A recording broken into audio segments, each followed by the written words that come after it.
Assalamualaikum warahmatullahi wabarakatuh. Waalaikumsalam warahmatullahi wabarakatuh. Innal hamdalillah nahmaduhu wa nasta'inuhu wa nastaghfiruh wa na'udzu billahi min syururi anfusina wa min sayyiati a'malina. May yahdihillahu fala mudhillalah wa may yudlilhu fala hadiyalah. Asyhadu an la ilaha illallah wahdahu la syarikalah wa asyhadu anna Muhammadan abduhu wa rasuluh. Ya ayyuhalladzina amanu taqullaha haqqa tuqatih wa la tamutunna illa wa antum muslimun. Ya ayyuhalladzina amanu taqullaha wa qulu qawlan sadida yuslih lakum a'malakum wa yaghfir lakum dhunubakum wa may yuti'illaha wa rasulahu faqad faza fawzan 'azima. Amma ba'd, fa inna asdaqal hadits kitabullah wa khairal hadi Muhammadin sallallahu alaihi wasallam wa syarrul umuri muhdatsatuha fa inna kulla muhdatsatin bid'ah wa kulla bid'atin dhalalah wa kulla dhalalatin finnar. Alhamdulillah, senantiasa kita panjatkan puji syukur kita kehadirat Allah Subhanahu wa taala, di mana Allah Subhanahu wa taala yang tak bosan-bosannya, tak henti-hentinya mencurahkan berbagai macam nikmat demi nikmatnya kepada hamba-hambanya, kepada kita seluruhnya, sehingga di malam hari yang indah ini kita masih diberi kesempatan untuk berkumpul bersama, untuk kita sama-sama mempelajari agama yang dapat mengantarkan kita kepada kebahagiaan yang hakiki, bahagia di dunia dan bahagia nanti di akhirat kelak insyaallah taala. Perlu kita ketahui adik-adikku sekalian, betapa banyak manusia di malam hari ini yang dia sudah tidak diberikan lagi oleh Allah Subhanahu wa taala nikmat hidup. Kalaupun ada yang diberi nikmat hidup, mereka tidak diberi lagi nikmat sehat. Kalaupun dia diberi nikmat sehat, mereka tidak diberi nikmat berupa bermajelis ilmu. Allah Subhanahu wa taala berfirman, kullu nafsin za'iqatul maut. Setiap yang berjiwa itu pasti akan merasakan yang namanya mati. Tak ada satupun yang namanya makhluk yang bernafas, makhluk yang hidup, yang dia kekal hidupnya di dunia. Tidak ada satupun. Seluruhnya akan mengalami kebinasaan. Seluruhnya akan mengalami kematian. Kata Allah Subhanahu wa taala, setiap jiwa itu pasti akan merasakan yang namanya mati.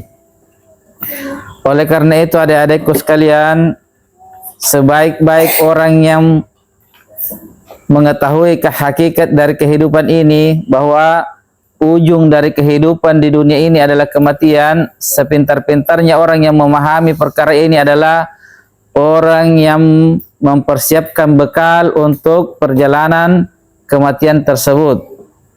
Karena ketahuilah adik-adikku sekalian, orang yang mau melakukan sebuah perjalanan yang sangat jauh, kalau dia tidak mempersiapkan bekal, maka sungguh dia akan kesulitan, dia akan menderita di perjalanan itu.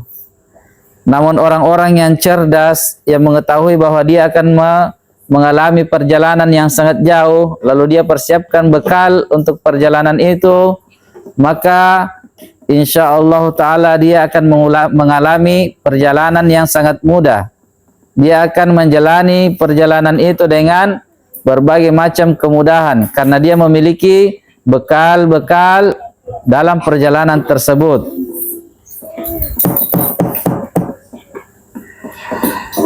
Orang yang cerdas adalah orang yang memahami dari hakikat kehidupannya, bahwa setiap jiwa itu pasti akan merasakan yang namanya mati, tanpa kecuali seluruhnya. Tidak akan ada manusia yang kekal di dunia ini, semuanya akan mati. Oleh karena itu, apa yang paling penting untuk kita persiapkan di dalam kehidupan kita ini? Apa yang paling penting untuk kita siapkan? Apakah mobil yang paling penting untuk kita siapkan untuk bekal kematian kita? Apakah rumah yang paling pokok untuk kita persiapkan untuk bekal kehidupan kematian kita? Apakah uang? Apakah harta? Apakah badan yang bagus? Apakah segala macam dari keduniaan ini yang kita kumpulkan untuk bekal kematian kita? Ketahuilah adik-adikku sekalian, bahwa Nabi SAW pernah bersabda, ketika seorang itu mati, dia sudah mati, tidak bernafas lagi, mati, maka dia pun diantar ke pekuburan, rumah yang merupakan rumah yang tidak ada cahayanya, tidak ada listriknya, rumah yang sangat sempit. Ketika seorang hamba itu sudah diletakkan di rumah itu, maka ada 3 perkara yang mengikutinya. Kata Nabi SAW, adik-adikku sekalian pahami ini, hanya 3 perkara yang mengikutinya, hanya 3. Dan yang 3 ini, 2 diantaranya akan kembali, dan yang akan tinggal menemaninya adalah tinggal 1. Yang pertama yang akan menemaninya untuk melangkahkan kaki ke rumahnya yang terakhir itu adalah hartanya, ikut. Kemudian yang kedua siapa? Keluarganya, ikut. Dan yang ketiga adalah amalannya, ikut. 2 diantaranya akan kembali, harta dan keluarganya akan kembali, dan yang tinggal bersamanya tinggallah amalannya. Hartanya akan dibawa kembali, harta yang selama dia hidup, dia kumpulkan harta itu. Puluhan tahun dia hidup di dunia. Dia berupaya, bersusah payah, bekerja pagi siang malam untuk mengumpulkan harta itu. Ternyata harta ini tidak menemaninya di kuburan. Harta ini akan kembali dan akan dinikmati oleh keluarganya, akan dinikmati oleh anak-anaknya, bahkan orang lain akan menikmati harta yang mati-matian dia kumpulkan di dunia ini. Kemudian yang kedua yang akan kembali adalah keluarganya. Tidak akan ada keluarganya yang mau tinggal bersamanya di kuburan itu. Bagaimanapun besarnya cintanya, bagaimanapun orang tua itu mencintai anaknya, dia tidak akan sanggup menemaninya di kuburan. Bagaimanapun cintanya anak kepada kedua orang tuanya itu, dia tidak akan sanggup menemani orang tuanya di kuburan. Tidak akan ada manusia yang bisa menemani kita di kuburan. Seorang suami bagaimanapun cintanya terhadap istrinya, dan istri bagaimanapun cintanya terhadap suaminya, dia tidak akan sanggup menemaninya di kuburan. Mereka pasti akan kembali. Harta dan keluarga akan kembali. Tidak ada yang menemaninya. Oleh karena itu adik-adikku sekalian, pahami ini.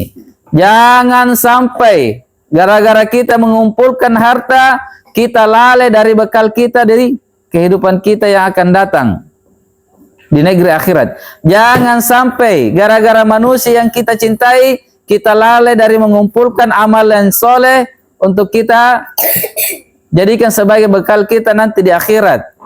Jangan karena ini kita melalaikan kewajiban-kewajiban kita kepada Allah Subhanahu wa taala. Jangan karena kita belajar di sekolah, mengejar prestasi-prestasi, mengejar ilmu-ilmu dunia yang tujuannya kita ingin mendapatkan pekerjaan, tujuannya kita ingin mendapatkan titel, sehingga kita tinggalkan sholat, sehingga kita tinggalkan kewajiban kita kepada Allah. Karena semua itu akan binasa dan semua itu akan kembali, tidak akan menemani kita di kuburan. Yang tinggal menemani kita, kata Nabi, hanyalah amalan kita, amalan soleh yang kita kerjakan itu yang tinggal. Yang dua ini yang kita kumpulkan, mati-matian kita kumpulkan harta sebanyak-banyaknya, dan kita betul-betul mentaati orang-orang yang kita cintai. Mereka semuanya ini akan kembali dan tidak akan menemani kita di kuburan. Pahami ini adik-adikku sekalian, pahami ini. Jangan karena ini semua kita lalai dari kewajiban kita kepada Allah, sehingga kita pun menjadi manusia yang binasa. Kemudian kata Nabi SAW, yang tinggal bersamanya di kuburan adalah amalannya. Dan amalan itu ada dua. Amalan itu ada dua. Ada amalan soleh dan ada amalan jelek. Ada dosa. Kalau amalan soleh yang menemaninya di kuburan, maka amalan soleh itu kata Nabi SAW, dia akan berubah menjadi sosok makhluk yang berperawakan indah dan tampan, yang berperawakan bagus, sehingga dia pun, orang itu pun mengatakan, siapa engkau? Siapa engkau? Maka amalan solehnya ini pun berkata, aku adalah amalanmu di dunia yang kamu kerjakan, yang akan menemanimu di kuburan ini. Namun kalau amalannya amalan jahat, dosa yang dia lakukan kebanyakannya adalah dosa, maka dosa-dosa itu akan berwujud juga menjadi manusia yang paling jelek, manusia yang paling busuk, manusia yang paling mengerikan. Kemudian orang itu pun ketakutan, sangat ketakutan, karena dia sendirian ditemani oleh manusia yang lebih jelek dari setan. Dia pun sangat ketakutan, sendirian di kuburan, ditemani lagi orang yang bermuka sangat jelek, sangat busuk baunya. Kemudian dia berkata, siapa engkau? Maka amalannya ini pun mengatakan, saya adalah amalan jelekmu yang engkau kerjakan di dunia. Maka adik-adikku sekalian, ini bukanlah sebuah kisah, ini adalah berita dari Nabi SAW, dan apa yang Nabi SAW sampaikan adalah merupakan kebenaran dari Allah Subhanahu wa taala, wahyu yang diwahyukan oleh Allah Subhanahu wa taala. Maka perkara ini akan betul-betul terjadi. Andai kata orang yang mati itu bisa berbicara dan kita tanya, niscaya dia akan mengatakan betul apa yang disampaikan oleh Nabi SAW itu seluruhnya adalah kebenaran. Akan terjadi perkara ini, dan semua di antara kita tanpa kecuali pasti akan mengalami perkara ini. Pasti akan mati, dan pasti kita akan ditemani oleh amalan-amalan kita di kuburan.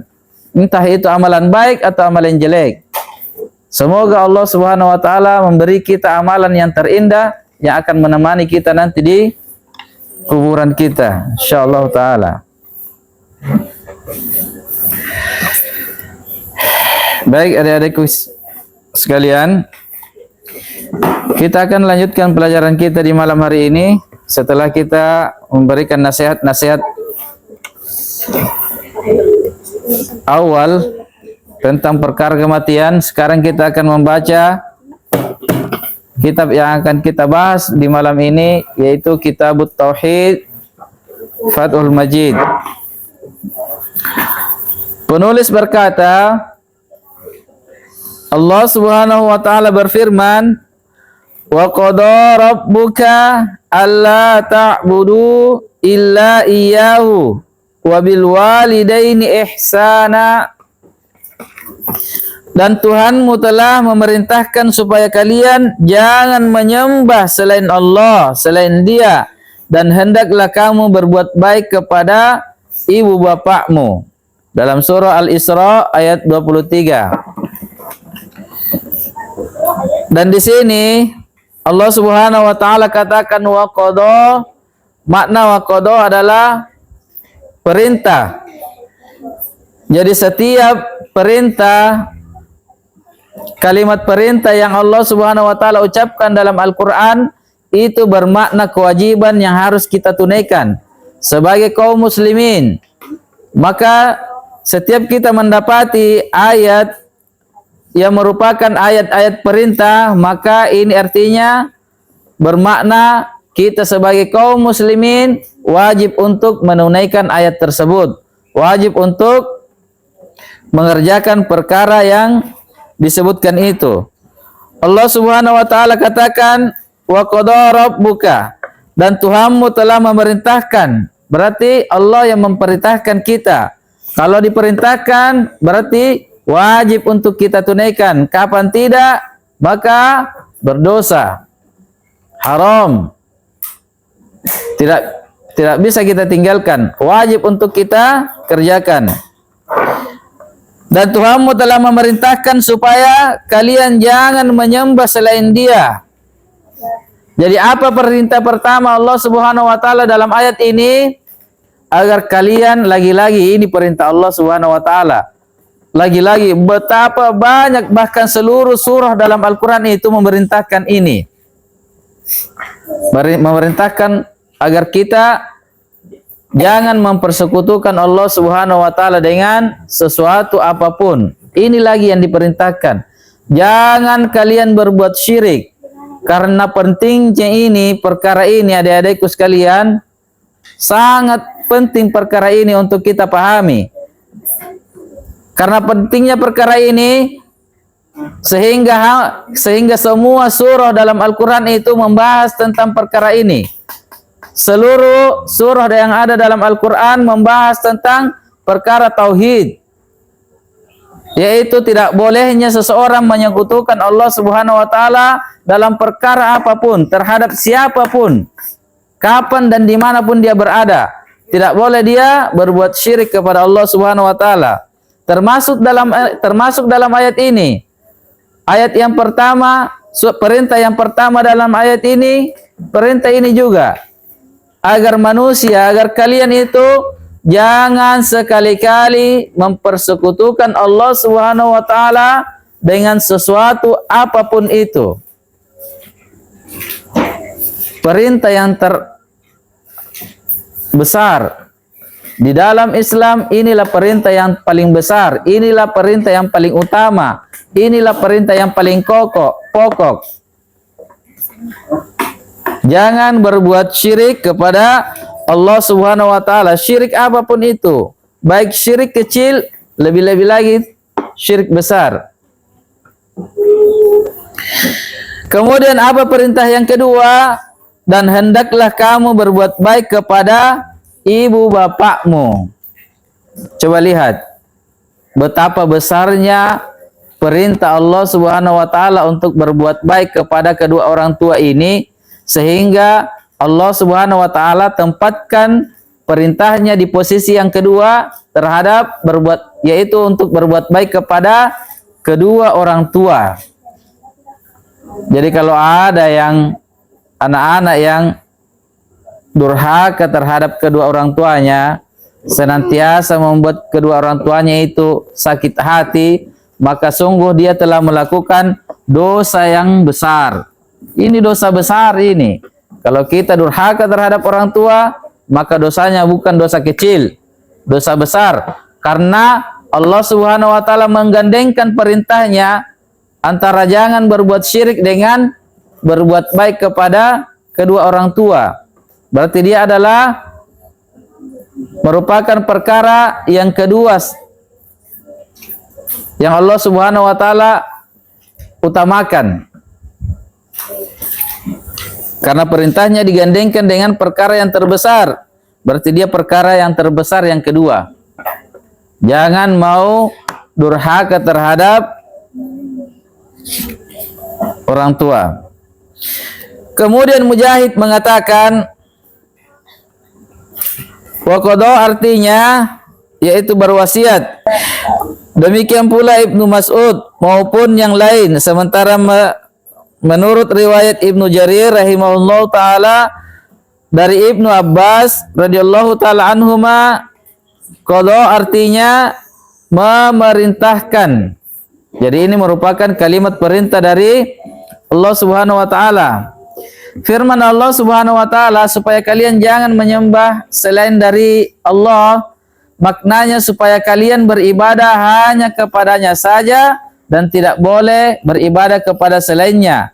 Ini merupakan makna dari kalimat la ilaha illallah, kalimat pertama yang harus wajib diucapkan oleh orang-orang yang mau masuk Islam. Jadi ini merupakan makna dari kalimat la ilaha illallah. Pernyataan kita bahwa tidak ada Tuhan yang berhak disembah selain Allah Subhanahu wa taala. Ibnu Qayyim rahimahullahu taala mengatakan, penafian semata bukanlah merupakan tauhid. Demikian pula menetapkan tanpa penafian. Dengan demikian tidak dapat dinyatakan sebagai tauhid kecuali jika mengandung penafian dan penetapan. Maka inilah hakikat tauhid. Jadi seseorang itu tidak akan pernah dia dianggap sebagai orang yang bertauhid. Tidak akan pernah dianggap sebagai orang yang berla ilaha illallah. Tidak akan pernah dianggap sebagai orang Islam ketika dia baru menetapkan bahwa Allah itu Tuhan. Kalau dia baru mengatakan Allah itu Tuhan, maka dia belum dianggap sebagai orang Islam. Dia belum dianggap sebagai orang yang bertauhid, dan dia belum dianggap sebagai orang yang mengucapkan kalimat la ilaha illallah dengan benar. Belum. Demikian pula kalau dia menganggap meniadakan Tuhan, dia menganggap tidak ada Tuhan, ini juga belum dianggap sebagai orang yang bertauhid dan belum dianggap sebagai orang yang mengucapkan kalimat la ilaha illallah dengan benar. Terus kapan seseorang itu dianggap sebagai orang yang bertauhid? Kapan seorang itu dianggap sebagai seorang muslim? Dan kapan seorang itu baru dianggap sebagai orang yang berla ilaha illallah dengan benar, dengan hak? Maka ketika dia menetapkan dan menafikan, dia tetapkan bahwa la ilaha illallah, la ilaha, bahwa hanya Allah Subhanahu wa taala, atau dia menetapkan bahwa Allah Subhanahu wa taala itu adalah ilah, sembahan. Kemudian dia juga menafikan, dia juga menolak, dia juga mengatakan illallah, dan selain dari Allah itu bukanlah sembahan. Jadi dia menetapkan dan menafikan. Dia tetapkan bahwa la ilaha, tidak ada sembahan.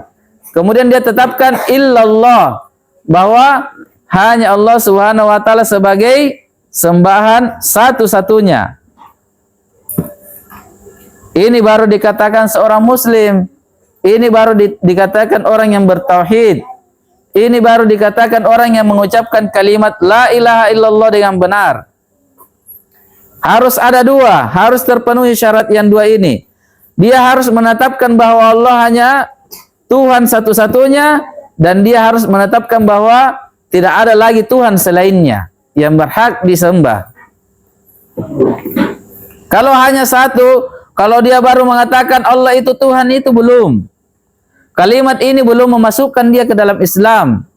Kalimat ini belum bisa menyelamatkan dia dari kekafiran dan kesyirikan. Sebab boleh jadi dia juga masih menganggap yang patung-patung itu Tuhan, setan-setan itu Tuhan, jimat-jimat itu Tuhan, keris-keris, batu-batu, kulau-kulau itu Tuhan. Boleh jadi dia juga masih menganggap, karena dia belum menolak Tuhan-Tuhan selain dari Allah Subhanahu wa taala. Nanti dia tetapkan bahwa hanya Allah sebagai Tuhan yang satu-satunya yang berhak disembah, dan yang selainnya itu bukan Tuhan-Tuhan yang benar, melainkan Tuhan-Tuhan palsu, Tuhan koce-koce, Tuhan mainan, Tuhan-Tuhan yang tidak benar. Nanti dia menetapkan dan menafikan ini, barulah dikatakan sebagai seorang muslim, dan barulah dikatakan orang yang bertauhid, yang mentauhidkan Allah Subhanahu wa taala.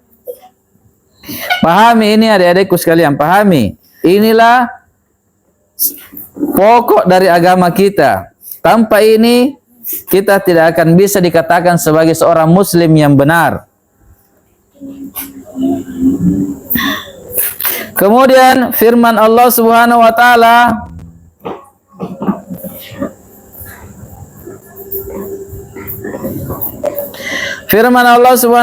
dan hendaklah kamu berbuat baik kepada ibu bapakmu, yaitu Allah Subhanahu wa taala memerintahkan agar kalian berbuat baik kepada ibu bapak kalian sebagaimana Dia telah memerintahkan agar kalian beribadah hanya kepadanya, bahwa tidak ada sekutu baginya. Kemudian Allah Subhanahu wa taala berfirman, anishkurli waliwalidayka ilayyal masir. Dan bersyukurlah kepadaku, kata Allah Subhanahu wa taala, dan kepada dua orang ibu bapakmu. Coba lihat adik-adikku sekalian, poin yang kedua ini. Betapa besarnya perkara ini di sisi Allah Subhanahu wa taala, yaitu berbakti kepada kedua orang tua. Allah Subhanahu wa taala sampai menggandengkan antara dirinya dengan kedua orang tua. Allah Subhanahu wa taala katakan, bersyukur kalian hamba-hambaku kepadaku dan kepada ibu bapakmu. Apa balasannya dari Allah Subhanahu wa taala kalau seseorang itu tidak bersyukur kepadanya? Dan apa namanya kalau orang itu tidak bersyukur kepada Allah Subhanahu wa taala? Apa yang dinamakan kepadanya? Dia akan dinamai oleh seorang yang kufur, orang yang durhaka, orang yang tidak tahu diri. Kalau dia tidak bersyukur kepada Allah Subhanahu wa taala. Namun kalimat syukur kepada Allah Subhanahu wa taala ini Allah Subhanahu wa taala gandengkan juga kepada kedua orang tua kita. Bersyukur kalian kepadaku, kata Allah, dan kepada kedua orang tua kalian. Kenapa adik-adikku sekalian kita diperintah juga dalam perintah yang kedua ini digandengkan dengan kesyukuran kepada Allah dan kepada kedua orang tua? Kenapa? Apa peranan kedua orang tua kita? Coba lihat. Apa peranan kedua orang tua kita? Adik-adikku sekalian, andai kata Allah Subhanahu wa taala tidak melarang manusia itu sujud kepada selain Allah, andai kata Allah Subhanahu wa taala tidak melarang seorang manusia itu sujud kepada makhluk, atau andai kata Allah Subhanahu wa taala bolehkan kita untuk sujud kepada makhluk, maka yang paling pantas untuk kita sujudi adalah kedua orang tua kita. Karena mereka adalah manusia yang paling berjasa terhadap kita. Manusia yang paling banyak kebaikannya terhadap kita. Manusia yang paling mencintai kita. Tidak ada manusia yang lebih mencintai kita melebihi dari kebaikannya kedua orang tua kita. Kalau hanya manusia, beda lagi dengan Allah. Tentu saja kasih sayang Allah Subhanahu wa taala itu lebih besar dibanding kepada kedua orang tua kita terhadap kita. Namun kalau kita mau bandingkan dengan manusia, seluruh manusia yang ada di muka bumi ini, tidak ada di antara mereka yang lebih menyayangi kita, lebih mencintai kita, lebih rela mengorbankan segala apa yang mereka miliki untuk kita dibanding kedua orang tua kita. Oleh karena itu, tidak pantas bagi kita untuk lebih mengutamakan perintah orang lain dibanding perintah kedua orang tua kita. Ada sebagian anak-anak, kalau orang lain yang memerintahkannya, cepat-cepat, segera dia jalani. Segera dia laksanakan perintah itu. Disuruh belanja misalnya atau apakah, segera dia laksanakan. Kenapa? Hanya karena uang 1.000, uang 2.000 saja. Dia tahu kalau orang lain yang suruh langsung dikasih. Kalau orang tuanya mungkin tidak dikasih. Ini salah adik-adikku sekalian. Kadang kalau kedua orang tuanya yang menyuruh, jangan, sebentar sebentar hati aja. Saya tidak mau. Sebentar Ini kalau kedua orang tuanya. Kalau orang lain yang suruh, cepat-cepat. Ini terbalik. Ini bukan anak yang soleh. Ini bukan anak yang soleha. Ini anak yang dekat-dekat dengan anak yang durhaka kalau begini. Orang tuanya yang memberi dia makan pagi, siang, malam. Orang tuanya yang senantiasa merawatnya, mencucikan pakaiannya, menceboknya ketika kecil. Orang tuanya yang senantiasa berkorban banting tulang siang malam. Orang tua banting tulang untuk siapa? untuk anak-anaknya agar supaya dia bisa makan, dia bisa sekolah. Namun apa yang dia balaskan kepada kedua orang tuanya? Disuruh belanja saja dia tidak mau. Disuruh ini, disuruh itu saja dia tidak mau. Kalau orang lain yang menyuruhnya cepat-cepat dia laksanakan. Ini orang bodoh, anak bodoh kalau begini ya. Bodoh, pahami ini, pahami ini. Ini anak bodoh. Bukan anak yang cerdas dan bukan anak soleh. Ingat adik-adikku sekalian, andai kata manusia itu dibolehkan sujud kepada manusia yang lain, maka yang paling pantas kita sujudi adalah kedua orang tua kita. Karena jasa mereka yang teramat besar. Pernah suatu hari, dengar adik-adikku sekalian, fokus ke sini. Fokus. Pernah suatu ketika ada sahabat, dengar, ada sahabat Nabi sallallahu alaihi wasallam yang datang kepada Nabi, minta izin. Dia mau mati di jalan Allah. Ya Rasulullah, saya mau mati di jalan Allah, saya mau berjihad. Minta izin untuk berjihad, berangkat jihad, berangkat untuk berperang. Apa taruhannya? Apa taruhannya orang berperang? Apa taruhannya orang mau pergi berjihad? Itu tandanya dia siap untuk mengorbankan jiwanya, siap mati di jalan Allah. Namun apa kata Nabi sallallahu alaihi wasallam kepadanya? Apakah engkau punya orang tua yang masih hidup? Apakah orang tuamu masih hidup? Apakah keduanya masih hidup atau salah satunya? Kata sahabat ini, ya Rasulullah, mereka masih hidup. Maka kata Nabi sallallahu alaihi wasallam kepadanya, lah kamu berjihad. Coba bayangkan, dia dilarang keluar berjihad dan disuruh untuk berbakti kepada orang tuanya. Pahami ini adik-adikku sekalian, betapa besarnya amalan jihad dalam Islam, betapa besarnya. Betapa tingginya kemuliaan orang-orang yang berjihad dan betapa tingginya kedudukan orang-orang yang syahid di jalan Allah Subhanahu wa taala. Namun kata Nabi sallallahu alaihi wasallam, berbakti kepada kedua orang tua itu lebih utama dari jihad. Coba bayangkan. Berbakti kepada kedua orang tua lebih utama dari berjihad. Sahabat ini tidak dibiarkan berjihad dan disuruh berbakti saja kepada kedua orang tuanya. Kemudian suatu ketika Nabi sallallahu alaihi wasallam pernah menaiki mimbar. Kemudian Nabi mengatakan amin, amin, amin 3 kali. Maka sahabat bertanya, ya Rasulullah, apa yang membuatmu mengucapkan amin, amin, amin? Maka Nabi sallallahu alaihi wasallam berkata kepada sahabat tersebut, wahai sahabatku, sungguh malaikat Jibril datang. Malaikat Jibril yang datang. Kemudian apa yang dikatakannya? Dia berdoa dengan 3 doa.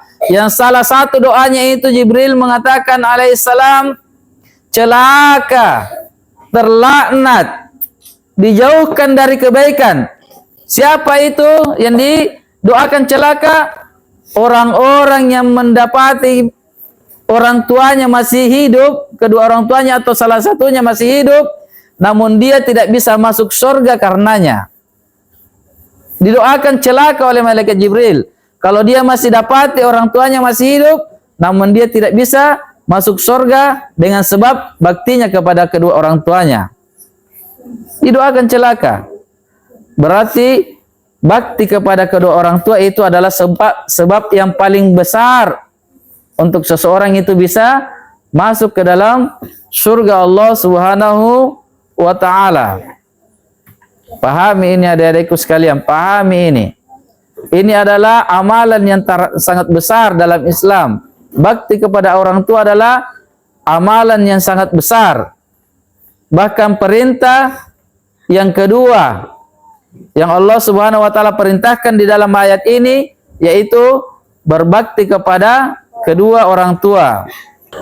Kemudian Allah Subhanahu wa taala lanjutkan ayatnya. Allah Subhanahu wa taala lanjutkan ayatnya. Allah Subhanahu wa taala berfirman, jika salah seorang di antara keduanya atau kedua-duanya sampai berumur lanjut dalam pemeliharaanmu, mereka sudah sangat tua bahkan renta, maka jangan sekali-kali kamu mengatakan kepada keduanya atau dan jangan kamu membentak mereka. Jangan bentak dia. Ini adalah perkara yang sangat kecil, perkara yang sangat remeh. Ini hanya kalimat, bukan merupakan perbuatan. Apalagi kalau perbuatan. Kalimat saja tidak boleh. Dengar. Ini Allah perintahkan. Ini Allah haramkan kalimat ini diucapkan kepada kedua orang tua. Jangan bilang kalau disuruh aja. Jangankan bilang aja, bilang saja itu sudah dosa besar. Apalagi kalau bilang lagi aja, itu menyakiti hati orang tua. Menyakiti. Tidak boleh. Apa susahnya kalau kita melaksanakan perintah itu? Apa susahnya? Sebentar saja kok. Apalagi kalau kita disuruh di saat ini kita pakai motor. Belanjakan dulu ini, Nak. Sudah. Sini mama, saya belanjakan. Apapun, berapa banyaknya belanja itu sini. Tidak ada susahnya kita pakai motor, enak-enak lagi. Kulenget-ngetah sikit. Apalagi ngeta-ngeta. Tapi jangan, itu cuma kalimat main-main saja. Jangan ngeta-ngeta ya, Riang ya. Kalau jatuh kok. Dan nanti belum disuruh sama orang tuanya sampai di rumah, Oma, suruh Oma. Mana nih motor? Lengat-ngetai. Sampai ditanya ki, Riang ngantung nget-ngetan juri. Nen suruh kok Ustaz kunjung suruh. Tidak boleh, itu cuma main-main tadi. Jadi ini adik-adikku sekalian ya, kalimat saja kita dilarang. Allah melarang, Allah haramkan kalimat ini diucapkan kepada kedua orang tua. Apalagi kalau yang lebih besar dari itu. Tidak boleh. Qadri tidak boleh. Kalau disuruh, apalagi untuk kebaikan kita sendiri. Nah, bangun cepat, sholat. Disuruh, sholat untuk siapa? Untuk kita sendiri. Parati aja, tak duduk injak. Tak mau korong. Ini. Iya. Bagus itu kalau begitu. Hebat. Ya. Apalagi kalau berbangga terhadap dosa. Bapaknya ada di paksa.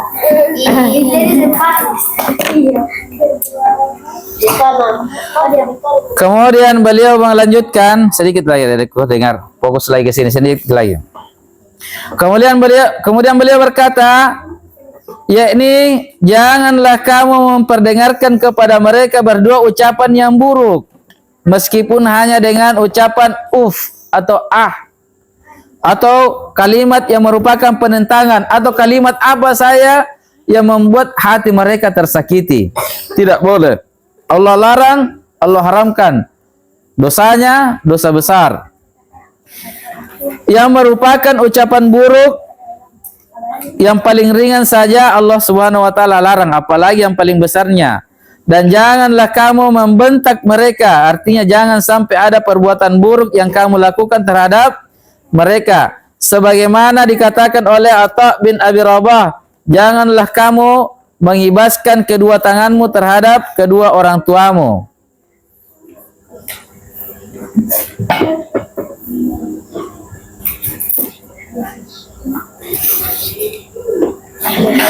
Kemudian setelah Allah Subhanahu wa taala melarang perbuatan maupun ucapan yang buruk ini kepada mereka, Allah Subhanahu wa taala pun perintahkan perbuatan atau ucapan yang baik. Allah Subhanahu wa taala katakan, "Wa qul lahuma qaulan karima." Dan ucapkanlah kepada mereka berdua perkataan yang mulia, perkataan yang baik, perkataan yang membuat mereka gembira. Jadi setelah Allah Subhanahu wa taala melarang kita dari ucapan-ucapan buruk, ucapan-ucapan yang menyakiti kedua orang tua, Allah perintahkan kita untuk mengucapkan kalimat-kalimat yang baik, kalimat-kalimat yang lembut, kalimat-kalimat yang santun, kalimat-kalimat yang membuat hatinya bahagia. Kemudian selanjutnya wakhfid lahuma janaha dzulli, dan rendahkanlah dirimu terhadap kedua orang tuamu. Kita harus bersikap tawadu. Jangan kalau orang kita bilang nak, langsung dia lebih besar suara apa? Nak sini dulu apa? Nak mising. Saya nak na. Ya nomorong.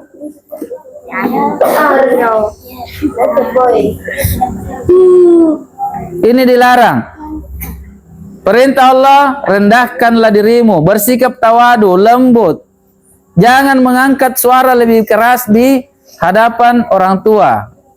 Jangan mengangkat suara lebih besar dari suara orang tua. Paham ini? Paham tidak ini? Paham.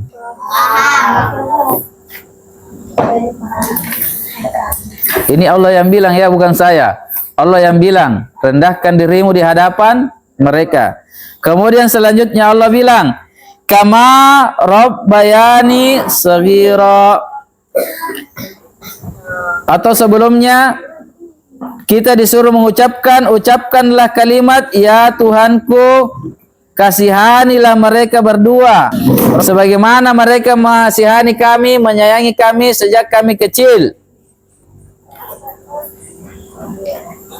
Ini adalah anjuran atau perintah dari Allah Subhanahu wa taala untuk kita senantiasa mendoakan mereka, mendoakan kedua orang tua. Ya Rob, ya Tuhan kami, kasihanilah kedua orang tua kami sebagaimana mereka mengasihani kami sejak kami kecil. Kenapa adik-adikku sekalian kita disuruh berdoa seperti ini?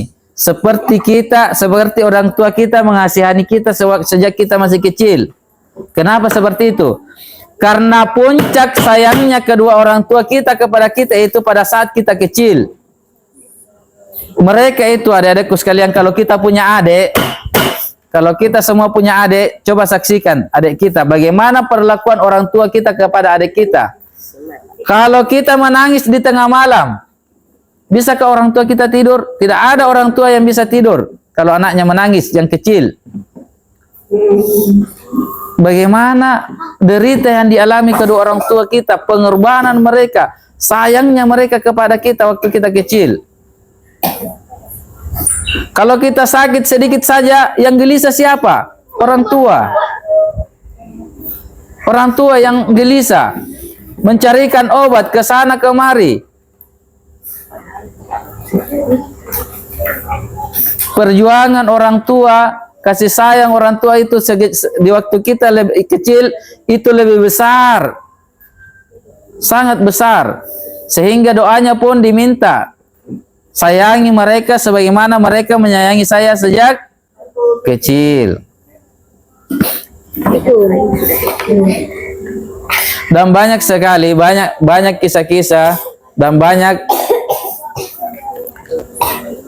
hadis-hadis Nabi Sallallahu Alaihi Wasallam berkaitan dengan bakti kepada kedua orang tua ini, dan kita tidak bisa sebutkan seluruhnya. Semoga di pertemuan yang akan datang kita bisa menjelaskannya.